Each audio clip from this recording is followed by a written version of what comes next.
Hello guys, in this lecture we are going to solve the problem. This problem is important from the point of your semester end exam because this kind of problems was asked in the previous semester end exams. So here first I will read out the question, and this problem is similar to the previous problems only. So little bit there is a change in the problem. So let us solve the problem. Before that I will read out the question of the problem. A loaded Porter governor has 4 links, each 250 mm long, revolving two masses of 3 kg and a central dead weight of mass 20 kg. So here they have taken a Porter governor, loaded Porter governor. Loaded means some loads are acting on the Porter governor, and this Porter governor has 4 links, and length of each link is 250 mm long. Okay. Next, two revolving masses of 3 kg. So these revolving masses are nothing but governor balls or flying balls, because those masses are revolving, rotating. So those masses we called as a those fly balls or governor balls we consider it as a revolving masses. यहाँ पे क्या हो रहा है, revolving masses बोले तो governor balls और flying balls, क्योंकि वही मास जो है नी रोटेट होते रहते हैं ड्यूरिंग ऑपरेशन, वो गवर्नर बॉल से घूमते रहते हैं, तो इसलिए हम वो गवर्नर बॉल्स को हम रिवॉल्विंग मासेस बोलते हैं. तो उसका मास कितना दिया हुआ है, गवर्नर बॉल्स का मास कितना दिया हुआ है, 3 kg small m, and central dead weight of mass is 20 kg. Sleeve पे जो सेंट्रल लोड रहता है ना, तो उसका मास दिया हुआ है 20 kg. This is capital M. Okay. Next, all the links are attached to your respective sleeves at a radial distance of 40 mm from the axis of rotation. तो यहाँ पे क्या हो रहा है, यहाँ पे क्या प्रीवियस प्रॉब्लम में क्या हुआ था, सिर्फ लोअर आर्म्स जो है नी कुछ डिस्टेंस पे कुछ स्पिंडल के एक्सिस से कुछ डिस्टेंस पे कनेक्टेड थे. यहाँ पे क्या हो रहा है, अपर आर्म और लोअर आर्म दोनों जो है नी 40 mm डिस्टेंस से मतलब स्पिंडल के एक्सिस से 40 mm डिस्टेंस पे कनेक्टेड है. प्रीवियस प्रॉब्लम में सिर्फ लोअर आर्म जो है नी कुछ स्पिंडल एक्सिस से कुछ डिस्टेंस पे कनेक्टेड थे. यहाँ पे अपर आर्म और लोअर आर्म दोनों जो है स्पिंडल एक्सिस से 40 mm डिस्टेंस पे कनेक्टेड है. ठीक है. So next, the masses revolve at a radius of 150 mm at minimum speed and at a radius of 200 mm at maximum speed. Determine the range of speed. So यहाँ पे दो radius of rotation दिया हुआ है, 150 mm और 200 mm. तो आपको 150 mm radius of rotation लेके स्पीड फाइंड करना है, 200 mm रेडियस ऑफ रोटेशन लेके स्पीड फाइंड करना है. तो यहाँ पे देखो ये जो है, ये दोनों वैल्यूज़ में ये दोनों रेडियस ऑफ रोटेशन में 150 जो है लेस वैल्यू है, छोटा वैल्यू है. तो इस रेडियस ऑफ रोटेशन पे आपको मिनिमम स्पीड मिलेगा. जब आप रेडियस ऑफ रोटेशन 150 लेके स्पीड कैलकुलेट करते हैं, उसको हम मिनिमम स्पीड कंसिडर करते हैं. जब आप रेडियस ऑफ रोटेशन 200 mm लेके स्पीड फाइंड करते हैं, उसको हम मैक्सिमम स्पीड कंसिडर करते हैं. तो यहाँ पे क्या करना है, फर्स्ट ऑफ ऑल आपको डायग्राम्स निकालना है. यहाँ पे देखो दो रेडियस ऑफ रोटेशन दिए हुए हैं, तो दोनों रेडियस ऑफ रोटेशन के अलग अलग डायग्राम निकालना है. तो यहाँ पे दो अलग अलग डायग्राम्स निकाले हुए हैं. यहाँ पे आप देख सकते हैं based on the given question दो डायग्राम्स निकाला हुआ है. ये प्रॉब्लम में नहीं दिया रहता है, हमको निकालना है. यहाँ पे देखो जब रेडियस जो है 150 mm रहता है, जब रेडियस जो है 150 mm है, जब रेडियस 150 mm रहेगा, तो जब आपको जो भी आप स्पीड कैलकुलेट करेंगे आपको मिनिमम स्पीड मिल जाएगा. तो उसका डायग्राम यहाँ पे है. When minimum speed that is n1 when r1 is equal to 150 mm that is 0.15 metre. Okay. तो यहाँ पे देखो जब रेडियस 150 mm और 0.15 मीटर रहेगा तो ऐसे डायग्राम बनेगा. तो आप ये रेडियस लेके स्पीड जो फाइंड करेंगे वो मिनिमम स्पीड रहेगा। ओके, तो ये डायग्राम देखो, यहाँ पे आप देख सकते हैं अपर आर्म जो है 250 mm है, लोअर आर्म भी 250 mm है। यहाँ पे आप देख सकते हैं दोनों आर्म जो है ना स्पिंडल के एक्सिस पे कनेक्टेड नहीं है। ये दोनों आर्म जो है ना स्पिंडल के एक्सिस पे कनेक्टेड नहीं है। ये जो है स्पिंडल का एक्सिस है, ये दोनों आर्म्स जो है ना ये और ये स्पिंडल के एक्सिस पे कनेक्टेड नहीं है। यहाँ पे देखो अपर आर्म यहीं पे कनेक्टेड है, लोअर आर्म यहीं पे कनेक्टेड है। यहाँ पे देखो आप यहाँ पे डिस्टेंस देख सकते हैं, जहाँ पे ये अपर आर्म और लोअर आर्म जो ये वर्टिकल लाइन पे कनेक्टेड है वो जो है 40 mm स्पिंडल एक्सिस से डिस्टेंस पे है। स्पिंडल एक्सिस से 40 mm डिस्टेंस पे कनेक्टेड है। अपर आर्म लोअर आर्म जो है यहाँ पे कनेक्टेड है।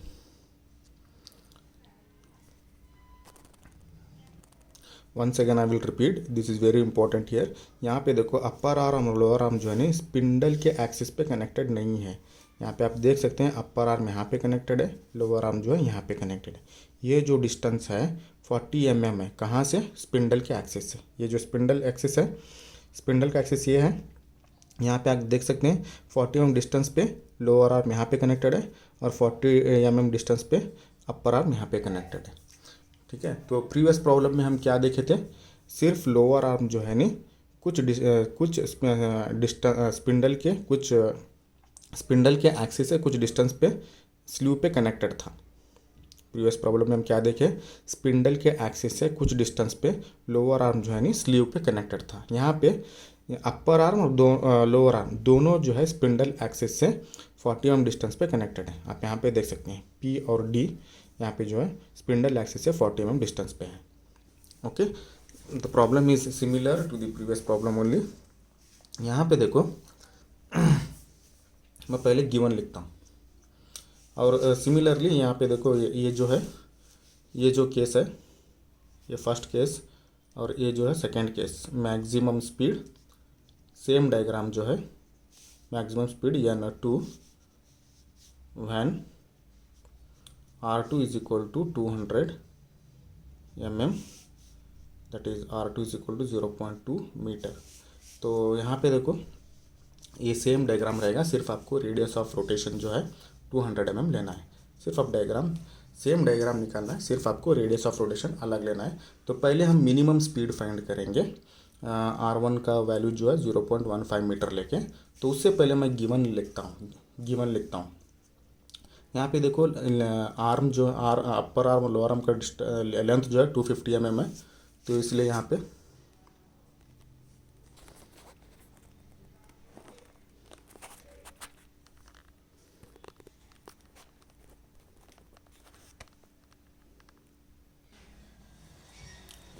देखो upper arm that is PB और लोअर आर्म BD दोनों का लेंथ जो है 250 mm है। तो वही यहाँ पे लिखा हूँ PB is equal to BD that is equal to 250 mm, क्योंकि अपर आर्म लोअर आर्म का लेंथ जो है 250 mm है, इसलिए मैं PB is equal to BD is equal to 250 mm लिखा हूँ।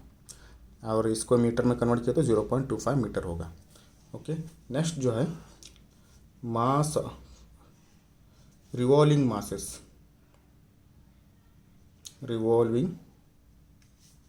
masses, that is mass of balls, that is small m is equal to 3 kg। Okay, यहाँ पे दिया है question revolving masses 3 kg।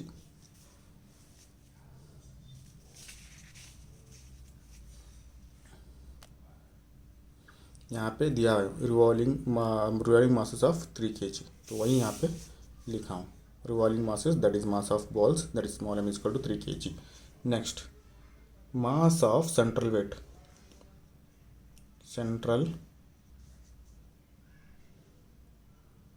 Dead weight मास,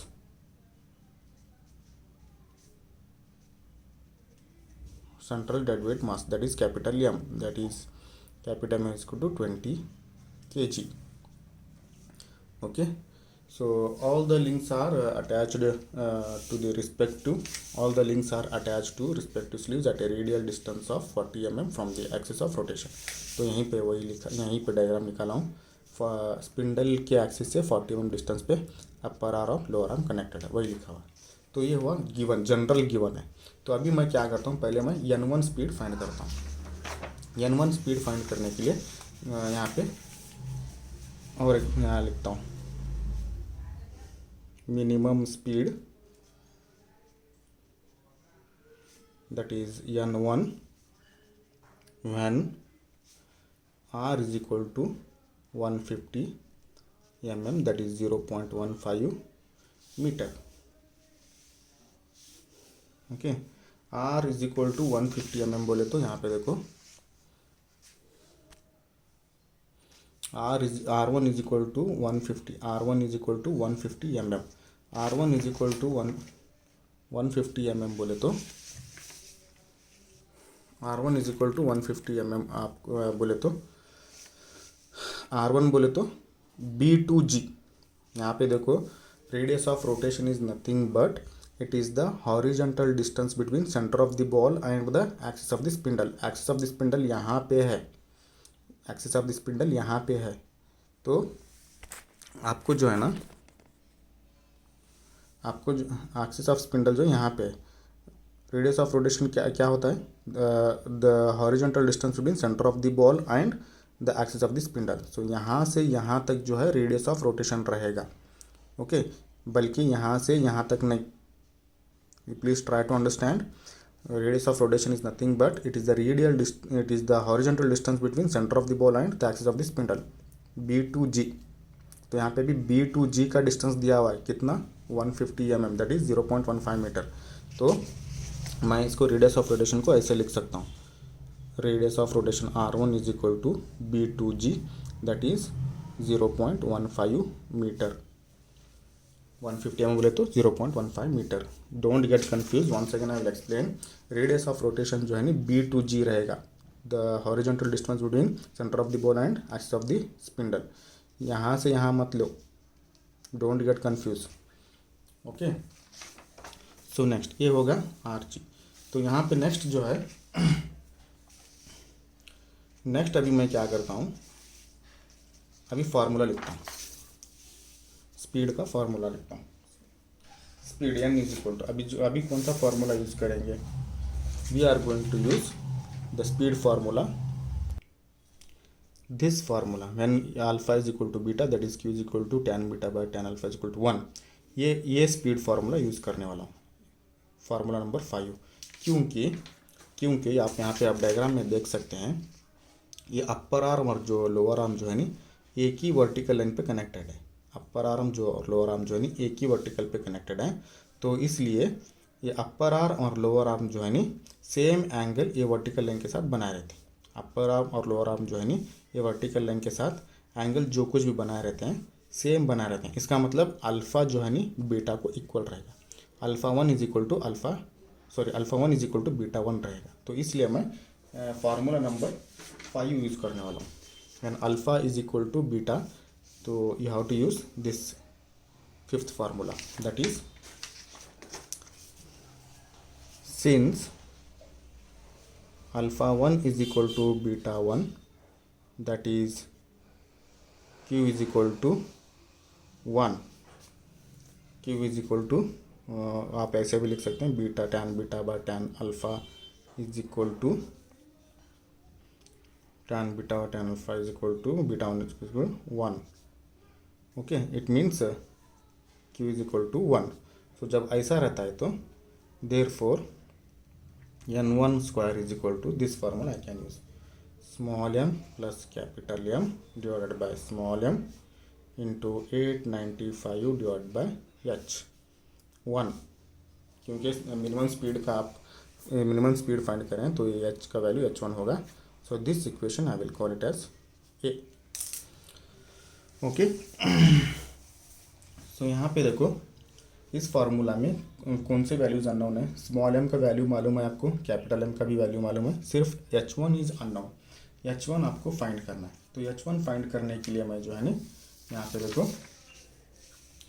देखो h1 फाइंड करने के लिए यहाँ पे मैं ये ट्रायंगल अभी पाइथागोरस थ्योरम अप्लाई नहीं कर सकता। यहाँ पे देखो h1 यहाँ पे है, तो यहाँ पे मैं पाइथागोरस थ्योरम अप्लाई नहीं कर सकता, क्योंकि यहाँ पे देखो ये B2O, यहाँ पे देखो पाइथागोरस थ्योरम अप्लाई करने के लिए आपको OBG ये ट्रायंगल कंसिडर करना है।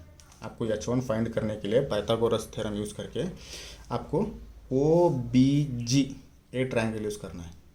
बट हमको यहाँ पे हाइपोटेनियस का लेंथ मालूम नहीं है। हाइपोटेनियस मतलब यहाँ से ये ट्रायंगल में OBG में जो है नहीं B2O का डिस्टेंस मालूम नहीं आपको। सिर्फ यहाँ पे देखो डिस्टेंस हमको B2P मालूम है, B2P मालूम है, बट आपको पाइथागोरस थ्योरम यूज़ करने के लिए B2O डिस्टेंस मालूम करना चाहिए। यहाँ पे देखो यहाँ से यहाँ कितना डिस्टेंस है आपको मालूम नहीं है, मतलब B2O टोटल डिस्टेंस कितना है मालूम नहीं, तो इसलिए आप पाइथागोरस थ्योरम यूज़ करके H1 को कैलकुलेट नहीं कर सकते। Once again I will repeat, यहाँ पे देखो आप H1 जो है ना पाइथागोरस थ्योरम अप्लाई करके यूज़ नहीं कर सकते। तो पाइथागोरस थ्योरम अप्लाई करने के लिए मुझे ये ट्रायंगल यूज़ करना है OBG, ये ट्रायंगल यूज़ करना है। मगर ये ट्रायंगल में जो है ना B2O जो है ना हाइपोटेनस बनेगा, मगर B2O का डिस्टेंस मुझे मालूम नहीं है। यहाँ पे ये 250 mm जो है ना सिर्फ ये B2P का डिस्टेंस है, यहाँ पे P2O कितना डिस्टेंस है मुझे मालूम नहीं है। तो इसलिए B2O का डिस्टेंस टोटल मुझे मालूम नहीं है, तो इसलिए मैं पाइथागोरस थ्योरम अप्लाई नहीं कर सकता H1 कैलकुलेट करने के लिए। तो यहाँ पे मैं क्या करता हूँ, H1 फाइंड करने के लिए ये अल्फ़ा 1 का वैल्यू फाइंड करता हूँ। ये अल्फ़ा 1 का वैल्यू फाइंड करके H1 कैलकुलेट करता हूँ। तो अभी अल्फ़ा 1 कैसे कैलकुलेट करना वो देखेंगे, अल्फ़ा 1 कैसे कैलकुलेट करना वो देखेंगे। So now calculating H1,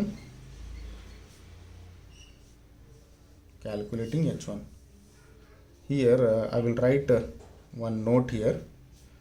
We cannot use Pythagoras theorem for the triangle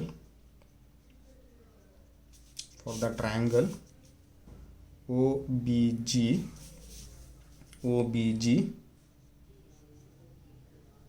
to find H1 because we don't know the length of OB। यही वहाँ पे लिखा हूँ।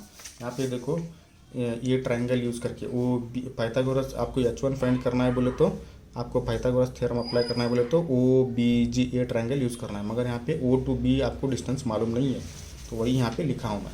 तो उससे पहले क्या करता हूँ अभी क्या करना है, first we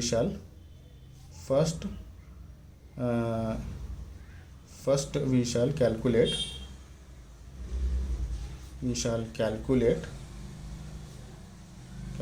alpha 1 angle alpha 1, okay, by which we can calculate H1.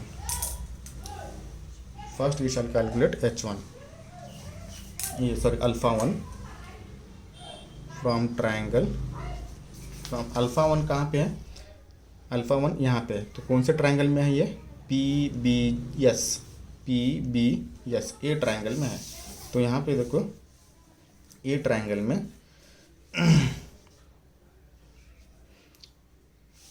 PBS ये ट्रायंगल में, तो यहाँ पे देखो यहाँ पे मैं डिस्टेंसेस लिखता हूँ पहले। ये ट्रायंगल में PBS में है नहीं, ये PBS के ट्रायंगल के डिस्टेंस रखता हूँ। So here PB is equal to 250 mm, that is 0.25 meter, and PB जो है BP जो है 250 mm, वही यहाँ पे लिखा हूँ।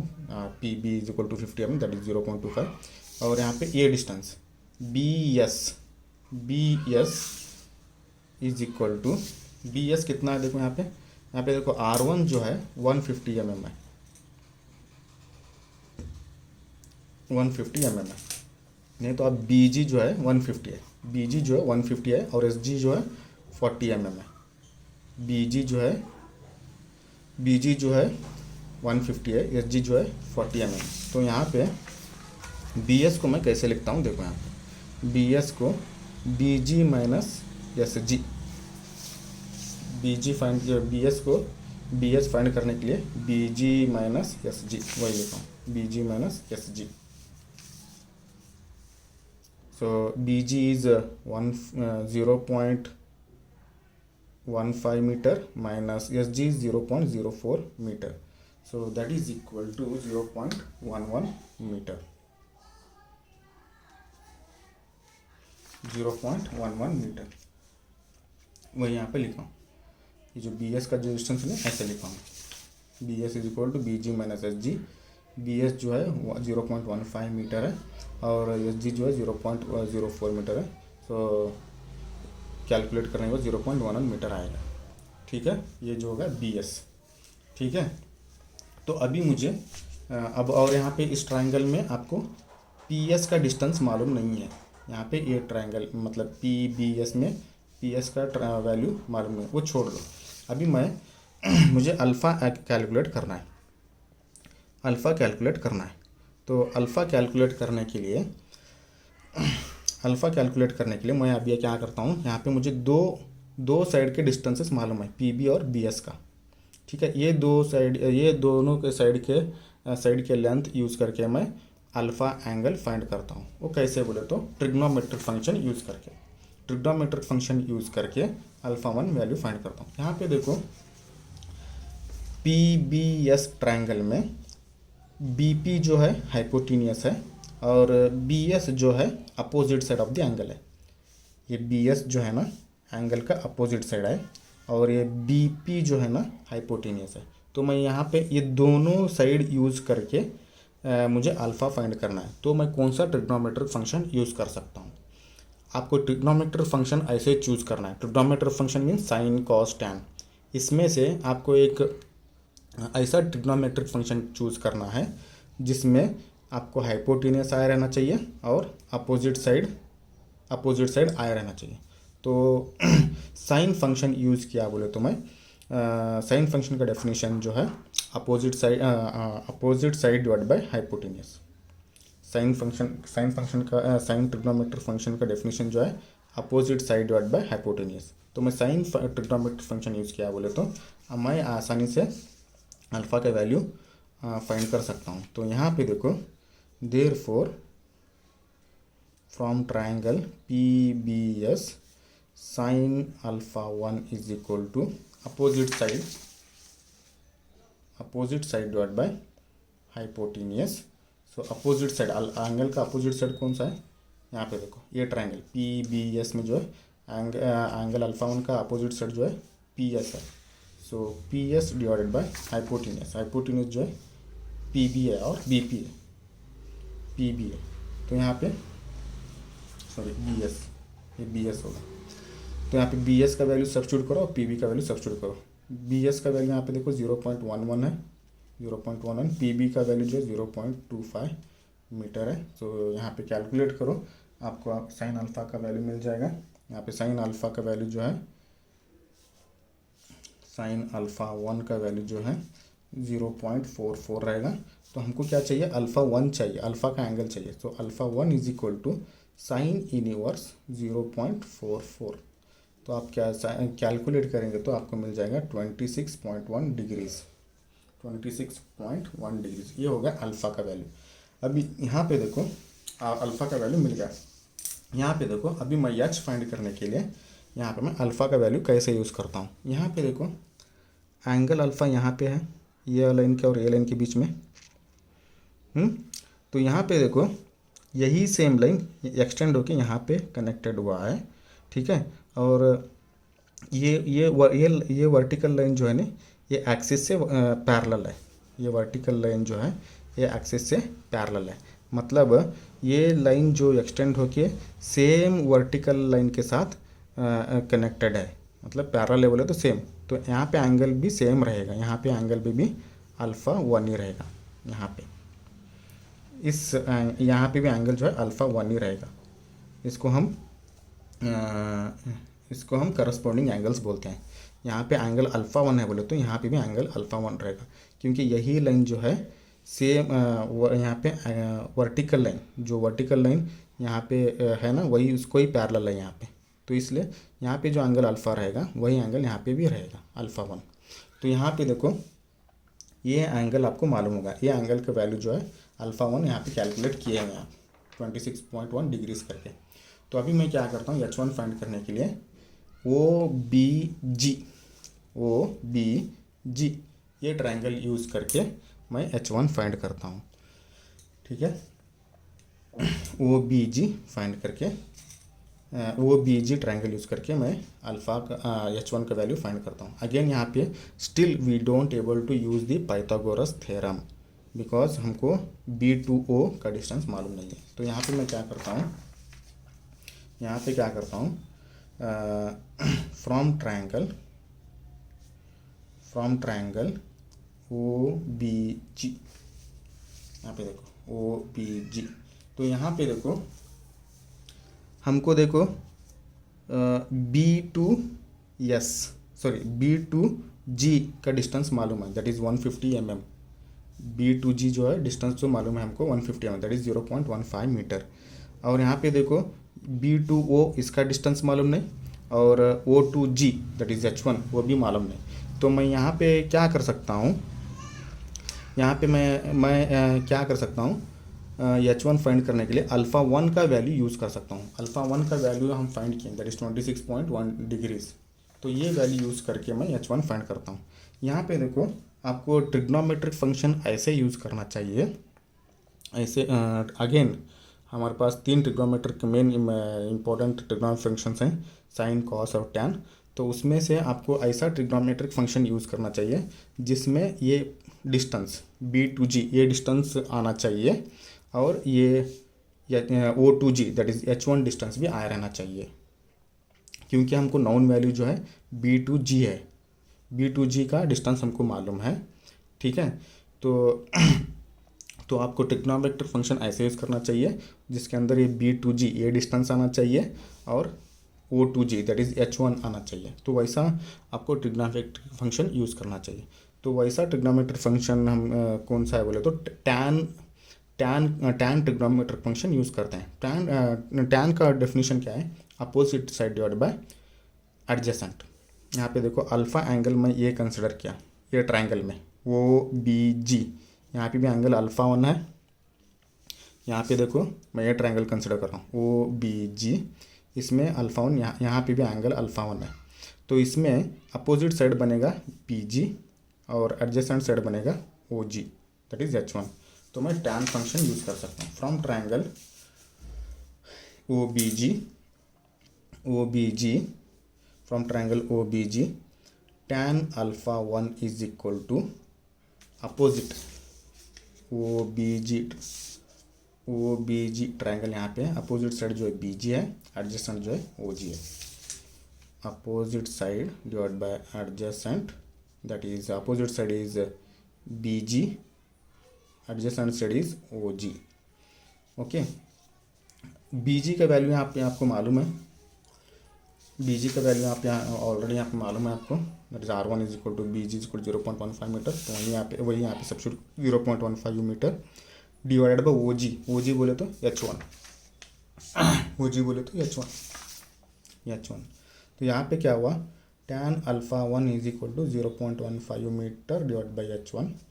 तो मैं क्या करता हूँ, एच वन को इधर लेता हूँ, H one is equal to 0.15 divide by tan alpha one. आपको अल्फ़ा वन का वैल्यू मालूम है, यहाँ पे अल्फ़ा वन का वैल्यू 26.1 डिग्रीज। सो वही सब्स्टिट्यूट करो यहाँ पे 0.15 डिवाइड बाई टैन 26.1 डिग्रीज। तो आप H one calculate 0.15 divide by tan 26.1 किए तो आपको एच वन मिल जाएगा। वो वैल्यू जो है यहाँ पे H one is equal to 0.306 metre. तो आपको यहाँ पे एच वन मिल गया। आप एक बार आपको एच वन मिल गया तो so you can easily calculate N one. यहाँ पे देखो ये एच वन वैल्यू जो है इक्वेशन ए में डाल दो, आपको एन वन मिल जाएगा। So therefore now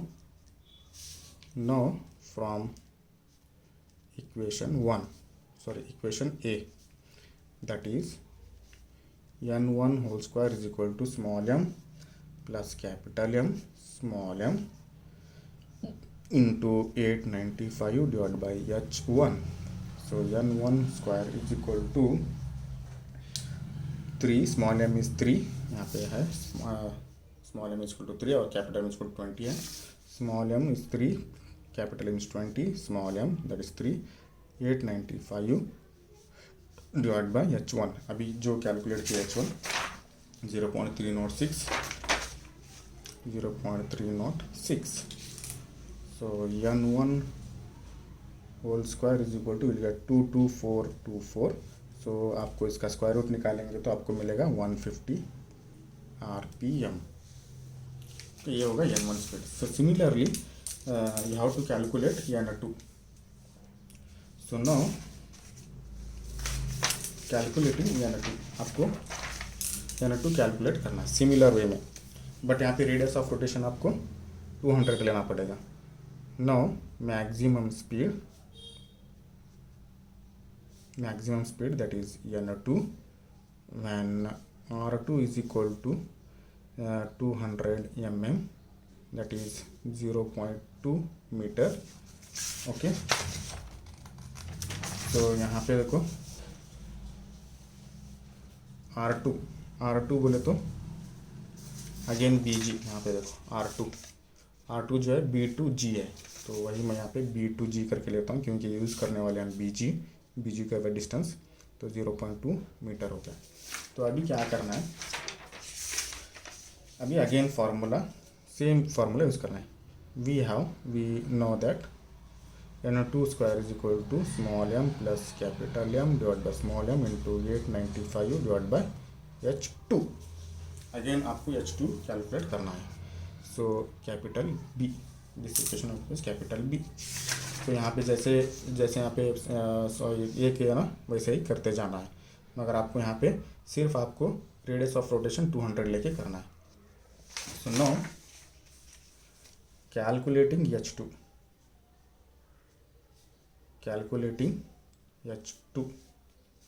so again यहाँ पे देखो सेम प्रोसीजर आपको यूज़ करना है. पहले मैं क्या करता हूँ, पहले मैं यहाँ पे जैसे किए हैं, यहाँ पे क्या करना है, कैलकुलेटिंग h1 फाइंड करने के लिए पहले आपको अल्फ़ा 2 फाइंड करना है. ठीक है, पहले अल्फ़ा 2 फाइंड करके बाद में अल्फ़ा 2 यूज़ करके h2 फाइंड करना है. तो यहाँ पे देखो from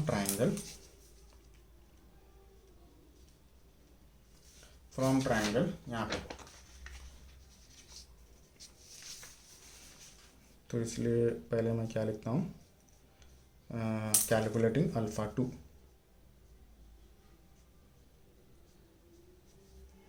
first calculating alpha 2. First calculating alpha 2 from triangle PBS.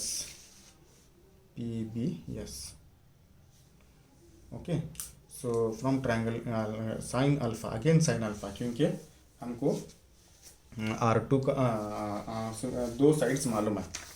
हमको यहाँ पे 2 साइड्स मालूम है. ट्राइंगल PBS में जो है हाइपोटेन्यूस का डिस्टेंस मालूम है और BS का भी डिस्टेंस मालूम है. ठीक है, तो हम क्या करते हैं, sign alpha 2 trigonometric function use कर सकते हैं, जैसे यहाँ पे आप किए हैं. ठीक है, तो उससे पहले जो है इससे चला डिस्टेंस लिखेंगे, but PB is equal to, PB का वैल्यू कितना है, 250 mm है, दैट इज़ 0.25 मीटर. और BS का जो वैल्यू है यहाँ पे BS का डिस्टेंस जो है मैं ऐसे लिखता हूँ, BG माइनस SG.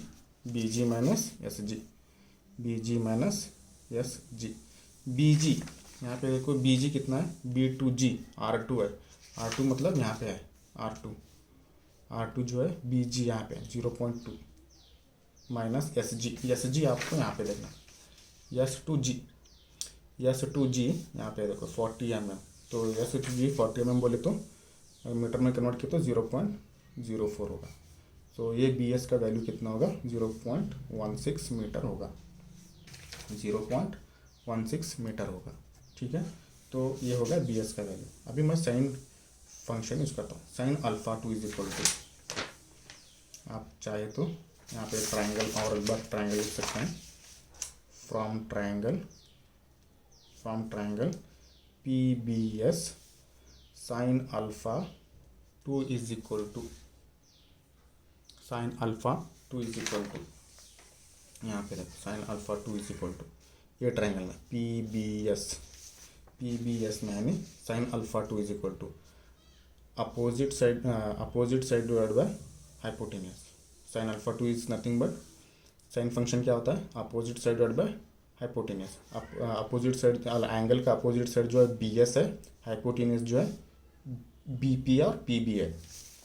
यहाँ पे देखो opposite side divide by hypotenuse, तो अपोजिट साइड जो है BS है और हाइपोटेन्यूज जो है PB है। BS का वैल्यू यहाँ पे देखो 0.16 है, PB का वैल्यू 0.25 मीटर है। तो आप कैलकुलेट करेंगे तो आपको मिलेगा 0.64, साइन अल्फ़ा 2 का वैल्यू है। साइन अल्फ़ा 2 का वैल्यू जो है 0.64, तो अल्फ़ा 2 का वैल्यू जो है sine inverse of 0.64। So alpha 2 is equal to, you will get 39.8 degrees, 39.8 degrees। तो नो H2, अभी क्या करना है, H2 कैलकुलेट करना है।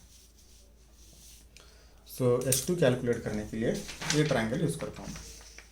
H2 कैलकुलेट करने के लिए यहाँ पे देखो OBG, जैसे आप पहले केस में किए ना वैसे ही ये ट्राइंगल OBG, यहाँ पे एंगल अल्फ़ा 2 है बोले तो यहाँ पे भी एंगल अल्फ़ा 2 ही रहेगा। इस ट्राइंगल में OBG में यहाँ पे भी एंगल जो है अल्फ़ा 2 ही रहेगा। यहाँ पे अल्फ़ा 2 है बोले तो यहाँ पे भी एंगल अल्फ़ा 2 ही रहेगा, करस्पॉन्डिंग एंगल्स। ठीक है, तो अभी मैं ये एंगल अल्फ़ा 2 यूज़ करके H2 फाइंड करने वाला हूँ। ये अल्फ़ा 2 एंगल क्यों फाइंड किया बोले तो H2 फाइंड करने के लिए। तो यहाँ पे अगेन पाइथागोरस थ्योरम अभी भी हम अप्लाई नहीं कर सकते, क्योंकि B to O डिस्टेंस हमको मालूम नहीं है, तो इसलिए हम पाइथागोरस थ्योरम अप्लाई नहीं कर सकते। तो इसलिए यहाँ पे मैं क्या करता हूँ, यहाँ पे देखो अल्फ़ा 2 का यूज़ करके और टैन ट्रिग्नोमेट्रिक फंक्शन यूज़ करके H2 फाइंड करता हूँ, जैसे पहले केस में किए हैं। तो यहाँ पे देखो टैन ट्रिग्नोमेट्रिक फंक्शन यूज़ किया बोले तो मैं tan alpha 2 is equal to opposite side divide by adjacent. Opposite side जो है BG मिलेगा, BG है और BG का डिस्टेंस हमको मालूम है, और एडजेसेंट जो है OG है, OG बोले तो H2।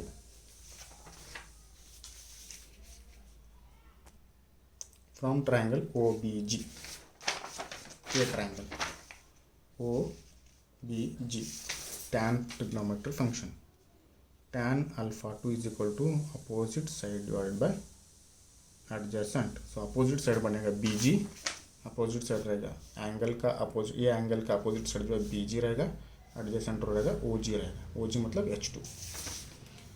BG divide by OG, tan alpha 2 is equal to BG कितना, BG का वैल्यू मालूम है आपको, यहाँ पे BG का वैल्यू देखो, BG का वैल्यू 0.2 मीटर है, 0.2 मीटर डिवाइडेड बाय OG मतलब H2, उसका वैल्यू मालूम नहीं है आपको। यहाँ पे देखो O2G is H2। Okay, so H2 is equal to, मैं रीअरेंज कर रहा हूँ टर्म्स यहाँ पे, tan alpha 2, so 0.2 divide by tan alpha 2। Alpha 2 का वैल्यू आपको मालूम है, जस्ट मैंने कैलकुलेटेड, अल्फ़ा 2 39.8 डिग्रीज है, सो टैन ऑफ 39.8 डिग्रीज। सो आप 0.2 डिवाइड बाई टैन 39.8 डिग्रीज किए तो आपको मिलेगा H2 is equal to 0.24 metre. Okay okay, तो यहाँ पे देखो, यहाँ पे भी देखो आप देख सकते हैं, यहाँ पे भी आप alpha 2 is equal to beta 2, alpha two is equal to beta two, because ये दोनों आर्म जो है सेम वर्टिकल लाइन पे कनेक्टेड है, तो इसलिए दोनों एंगल सेम रहेंगे, इसलिए हम ये फार्मूला यूज़ कर रहे हैं, सेम फार्मूला यूज़ कर रहे हैं, ठीक है। So now therefore now from equation B we have n2 whole square, n2 square is equal to small m plus capital M divided by small m into 895 divided by h2. So small m is 3, capital M is